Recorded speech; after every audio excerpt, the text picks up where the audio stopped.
What up, everyone?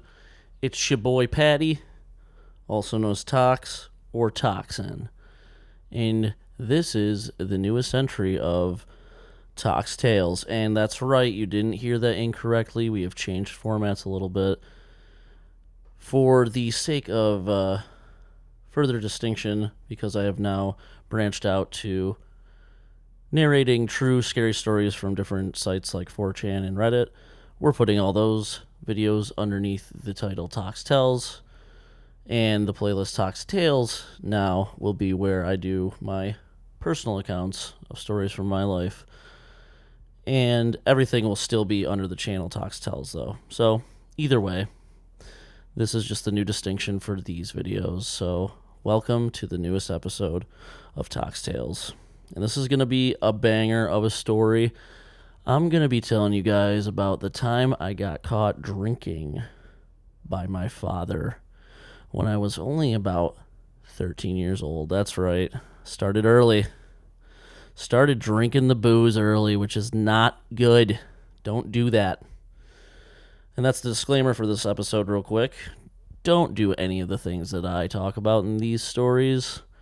Please, God, do not imitate my life, because I made dumb decisions, stupid choices, some that I regret so much that I would take back if I could do it again. So please understand this is for entertainment purposes only, and I do not endorse the use of any drugs or alcohol. No substances here, buddy.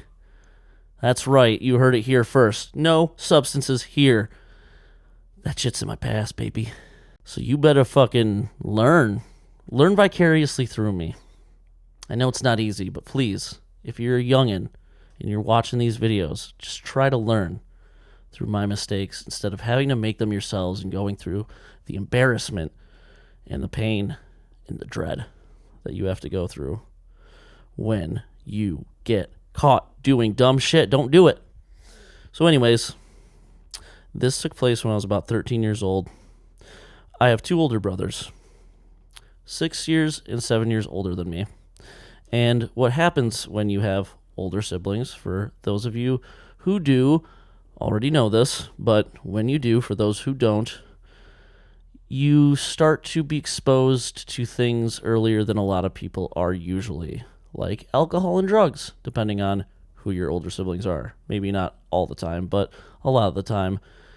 Just from happenstance, you end up being corrupted a little bit earlier than most people do in their lives. So I would sneak alcohol from my brothers after they would have parties when my parents would go away. Because every time my parents went away, they knew that's what they were doing. They would use that as an excuse, or an opportunity, I should say, to get that fucking alcohol flowing. They loved it. So, as a curious and mischievous 13-year-old, I of course had to indulge whenever they would pass out after a party. Me and my buddies, we go steal their beers. That's right, why not? Why wouldn't we? Why not? I'll tell you why not. Because it's stupid. But I didn't know that, because I was a dumb kid. I wanted to get fucked up. For some reason, I had this proclivity to want to get fucked up. At such a young age, why? Why, I ask? Because I saw other people doing it around me, and it looked fucking fun. So, what happened in this story is, I was about 13 years old, and me and my buddies, Devin and Don, that's going to be their names for the story. Those aren't their real names, but I have not asked for permission to use their real names, so I'm not doing that shit. So Devin and Don, those are the homies in the story. Devin, I've talked about him in previous stories. He was my next door neighbor, who I met when I was 1. He was 3. We've been friends ever since. Now, Don's another early childhood friend, but not till later, not till middle school did me and him become friends. But still, since then and until now, he actually just recently asked me to be a groomsman in his wedding. That's right, everybody. Applaud me. It's amazing. No, actually, I'm very honored that he asked me to do that. So anyways, Devin and Don. It was a week after my parents had gone away the weekend previous. So they didn't realize that my brothers had a party. They usually caught them. They usually had some piece of irrefutable evidence because my brothers were idiots. So they would always leave some sort of physical evidence that was very obvious. That gave away the fact that they had a party while my parents were gone. But this time, they didn't. My parents were unaware. And my brothers had stashed a bunch of beer in a cooler up in the loft, which is the attic area above the garage at my parents' house, at my childhood home that I grew up in. And the loft is where we went to go do mischievous things always. It's where we smoked pot. That's where we drank alcohol. That's where we did other drugs eventually. We'll get into that later, though. Don't forget what I said. Don't do drugs, kids. Anyways, they had stashed this alcohol in a cooler. One of those shitty, disposable styrofoam coolers that you get from a gas station. Remember those? They had a bunch of beer stashed in one of those up in the loft. My parents had not discovered it either. Beautiful, undiscovered, untouched, untapped alcohol that we knew about. The thing is, it was either late spring or early summer, so it got really hot up in the loft. Which means, where they stashed that beer, that cooler, horribly hot. So the beer, the night in question, by the time we got to it, it was warm as a bitch. Disgusting. But we didn't care. We were trying to fucking tie one on. You know what I'm saying? We were trying to get tipsy. We were trying to 50 Cent into club that shit, even though I hated that song back then. And I still do. But that's besides the point. So we waited till my father had gone to sleep that night. My mom was not home. Do not remember where she was, though. It's been a long time since this happened. Many, many years ago. But I do distinctly remember that only my father was home at the time. And we took this as an invitation or an opportunity to just go ahead and party our faces off up in the loft because we thought we could get away with it. And even if we didn't, my dad was chill. At least more chill than my mom about these types of things. Boy, were we wrong. Let me tell you. So we were up in the loft and we started drinking after my dad went to sleep. And what we were also doing was something very disgusting we did at that time because we were stupid kids. We would take tobacco, Tops tobacco, or tobacco out of like a Philly blunt, shitty tobacco, and we would roll it in Animorphs book paper because we thought that was the closest thing we could get to rolling papers, but we were wrong about that too. That shit was thick as fuck and had ink on it. Disgusting. But for some reason, we thought that was a good idea. We wanted to smoke something. We already had a little bit of a nicotine problem already at 13 years old, but not with, regular ass cigarettes. We had smoked those, obviously, from time to time. But we didn't have good access to those, so we had to make do, be innovative, and resourceful, and this is what we had. So we were rolling tobacco inside of Animorphs book paper, thick as fuck with ink on it, smoking them shits outside by my pool, my above-ground pool. And we were doing that. We were getting drunk. We were getting pretty drunk this night, but Don and Devin were getting much drunker than I was, actually, and much quicker than I was, too. And during this night, while we were getting drunk, we were doing something incredibly disgusting. And don't ever do this either, please. If you do decide to drink, which you shouldn't, but if you do not ever do this. We had a saucer up in the loft, and by saucer, I mean like a sled for the winter, for sledding down snowy hills. A saucer, the circular type of sled. You know what I'm talking about. We had a plastic saucer up in the loft, and we were lazy as fuck. We also didn't want to make too much noise going outside to piss, because you have to piss a lot when you drink beer. So because of our laziness, and then also the fact that we didn't want to keep walking down the stairs and walking outside, closing and slamming the fucking garage door, we were pissing inside of the saucer, and it was balancing on about 3 rows of 2x4s. I don't know why we thought this was a good idea, because you're going to find out very quickly exactly why it was a terrible idea. Now, we were pissing in the saucer, but eventually we got so drunk, at least Don and Devin did, that Don started puking inside the saucer as well, with all the piss. Now it was a mixture of 3 different people's pee, and now Don's vomit. Very disgusting. This shit smelled terrible. None of us were really saying anything about it, because we were all getting pretty drunk. But it was getting bad, man. And not only was that getting bad, but also Don and Devin were being loud as fuck. I remember we went outside to smoke one of our Animorph cigarettes and to piss collectively because we wanted to go outside and go get some fresh air anyways. We're sick of pissing in the fucking saucer. So we went outside and we're smoking these Animorph cigarettes and they're screaming and yelling. And I know my dad's upstairs, not far from where we're standing, sleeping. I was thinking, if he's not awake already, he's going to be soon because these motherfuckers are blowing our fucking cover. They're blowing up our spot. They're not being professionals, which is what you have to be if you're going to be a 13-year-old sneaking alcohol and getting hammered. All right? So, we go back upstairs after this soiree out near the pool. And it's getting late. And I'm getting sketched out. I'm like, guys, I think we're a little too fucked up. I'm worried my dad's going to catch us. We should go inside and we should go to bed. We're way past our bedtime, so he's going to come out here eventually anyways. If he wakes up, he's coming out here. It's far past our bedtime. He's going to wonder where we are. So let's cut our losses, quit while we're ahead. Let's go inside, go up to my room, lay them sleeping bags out, and go to sleep. But we already had a plan to sleep up in the loft, so we actually had a bunch of sleeping bags out there, but we were going to bring them in because I was sketched out. I was like, nope, we're not doing it. I don't feel good about it at this point. You guys are hammered. We're never going to go to bed. You're being loud as shit. Let's just go inside and call it a night. I finally convinced the two of them, so we get up to go downstairs into the garage and enter my house and go to bed. But before we do, they go, wait, what about the saucer that's now filled with the piss and the puke? And I was like, yeah, the saucer, that's a problem. You're right. That must be dealt with.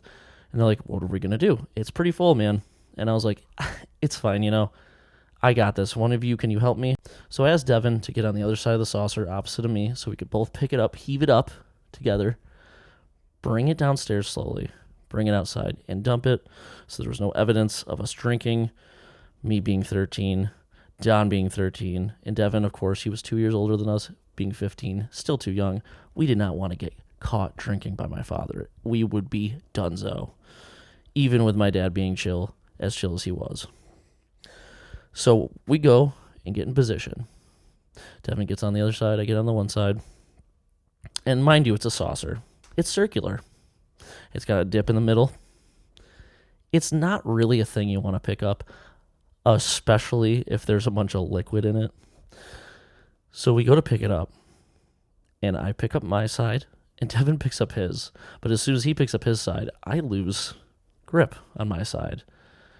And he drops it almost entirely, actually, while I'm still trying to hold it, still trying to, recover the situation. But because of that, him dropping it and me trying to recover and still hold it, I end up actually pouring it backwards all over myself. And all the piss and the puke goes all over my pants, my legs, my shoes, and also the floor of the loft. And it was a lot. I'm telling you guys, it was a lot. It wasn't anything you could just be like, oh, it's just some, someone spilled water. No. Between the smell and the amount of it, we were fucked. So now we're freaking out. I'm trying not to gag and vomit because I have vomit and piss all over me now. But I have to think fast because now I'm really fucking sketched out that we're about to get caught by my dad. So instead of bringing the sleeping bags back inside with us to sleep on in my room, we come up with a brilliant idea of putting them all over the floor of the loft to make it look like nothing happened, to cover our mess that we just made, the evidence that we just created like a bunch of idiots. So we use the sleeping bags and a couple blankets too, because luckily we're in the loft, and the loft is pretty much like a storage space anyways, so there's some blankets up there that we could use as well, and we spread them all over the floor of the loft. That doesn't look conspicuous at all. We were drunk and 13 and too stupid to even realize that. We do this, we get it all covered up. We think we're probably good. We feel good about this plan, which is hilarious looking back because it was terrible. And we go inside. We're trying our best to be quiet, but the two of them are hammered and I'm pretty drunk too, so we're having trouble keeping our composure. We walk through the kitchen. We walk to the stairs, and just for context's sake, my room, my bedroom growing up, was literally the only other bedroom on the second floor of my house other than my parents' bedroom, and it was just right across the hall from my parents. 5 feet maybe between the 2 bedrooms. So it was terrible trying to sneak back up into my room when I was a kid after doing shit like this, because you just felt like you were about to get caught. My parents would leave the door open while they slept. They still do to this day. It's annoying as hell, because like if I'm ever there, I'm always like, yo, close that door, I'm going to be up for a bit. But they never do. So you would walk up those stairs, and it was like the fucking march of death, the march of judgment, because you knew any little creak in the floor, which there's a lot of that going on at my parents' house, any creak in the floor, and he's waking up, and you're done. But we didn't even have to worry about that this time. You know why? Because we went around the corner and started walking up the stairs, and as we're walking up the stairs, my dad's walking down them past us. Doesn't say a word. We don't say a word to him either. Awkward as hell. Knew we were fucked. We smelled like alcohol. There's no way we didn't, and I smelled like puke and piss. So we were definitely fucked. So we just did all we knew to do. The only thing we could think to do. We walked upstairs, didn't say a word. As he passed, just saw that look on his face. Got into my bedroom, set up whatever we could for them to sleep on, for blankets and shit, just because most of the stuff was outside in the loft, covering the piss and the puke we spilled. And we laid down, and we waited, because we knew there was no way he wasn't going up there to check it out. And it only took about 45 seconds. And we hear my dad in the garage. What the fuck? Straight up. Screaming. And I'm like, oh no. And he fucking comes sprinting up the stairs to my bedroom. And he's screaming at me. He's like, what the fuck is this shit on the fucking floor of the loft? What the fuck do you guys do? And I'm trying to play it stupid. I'm trying to play dumb. I'm trying to act like I don't know what he's talking about. And he was not having it. And I honestly don't know why, but he did not actually punish me in the moment. He said, I don't believe you, but I'm going to bed. We'll talk about this tomorrow. And these kids, they're going home as soon as they get up tomorrow. So the next day, of course, we get up early because we get woken up early by my dad. And my dad sits me down and he basically just tells me, I don't believe a word you said last night. I know what you guys were doing. I know you guys were drinking. Why do you think that's okay? And I went to answer. He said, don't worry about it. More of a rhetorical question. You're grounded for a month. We'll talk about this more later. And that's pretty much it, guys. That was actually the biggest punishment that came from the situation. He did some more stuff after the fact, but it kind of just like died out. He kind of forgot about it. Didn't ever tell my mom, I'm pretty sure, which thank God. But I think he was so confused by the situation because we were so young and I was just lying through my teeth and would refuse to admit to it. So I think he just was like, okay, I'm going to let this one go because I don't even know what really happened here. And we got rid of that saucer. After that, I think we threw it out. But that's it, guys. Thank you so much for listening. Please hit like on the video. Comment down below with some of your crazy stories from when you were like in your teens or first times you were getting fucked up or maybe just mischief you got into as a young kid. And subscribe if you're new. And that's it. Thanks. Peace out.